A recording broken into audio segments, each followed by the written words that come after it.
1-2 ദിവസം മുന്നെയാണ് ഞാൻ ഈ വീഡിയോ എടുക്കുന്നത്. ജസ്റ്റ് ഫോട്ടോസൊക്കെ എടുത്ത് വീഡിയോസൊക്കെ എടുത്ത് ഇൻസ്റ്റാഗ്രാമിലൊക്കെ പോസ്റ്റ് ചെയ്ത്. അതുപോലെ തന്നെ പണ്ട് നമ്മൾ ഈ വാഴക്കൂമ്പിൻ്റെ തേന് കുടിച്ചൊക്കെ എനിക്ക് ഓർമ്മ വരുന്നുണ്ട്. ഇപ്പം കുറേ ആയി കുടിച്ചിട്ടൊക്കെ മറന്നു എന്ന് തോന്നുന്നു. പിന്നെ ഇന്നലെ ഞാനത് വെട്ടി അമ്മയ്ക്ക് കൊണ്ടുപോയി കൊടുത്ത്.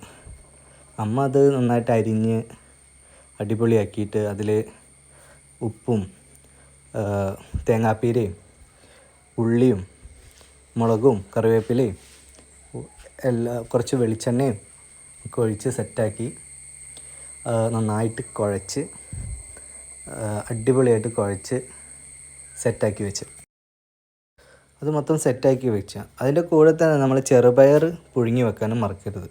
പിന്നെ ചീനച്ചട്ടി ചൂടാക്കി എണ്ണ ഒഴിച്ച് കടുക് പൊട്ടിച്ച് കടുക് മൊത്തം പൊട്ടിക്കഴിയുമ്പോൾ നമ്മൾ ഈ മിക്സ് ആക്കി വെച്ച മിക്സ് എടുത്ത് നന്നായിട്ട് ഹൈ ഫ്ലെയിമിൽ വെച്ചിട്ട് നന്നായിട്ട് കുക്ക് ചെയ്തെടുക്കണം.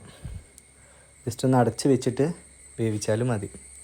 അത് കഴിഞ്ഞ് ഏകദേശം വെന്ത് കഴിയുമ്പം നമ്മൾ മാറ്റി വെച്ച ചെറുപയർ പുഴുങ്ങിയത് ആഡ് ചെയ്ത് കൊടുക്കുക. ഇത് ശരിക്കും പറഞ്ഞാൽ ലോ ഫ്ലെയിമിൽ വെച്ചിട്ടാണ് വേവിക്കേണ്ടത്, അല്ലെങ്കിൽ കരിഞ്ഞു പോകും.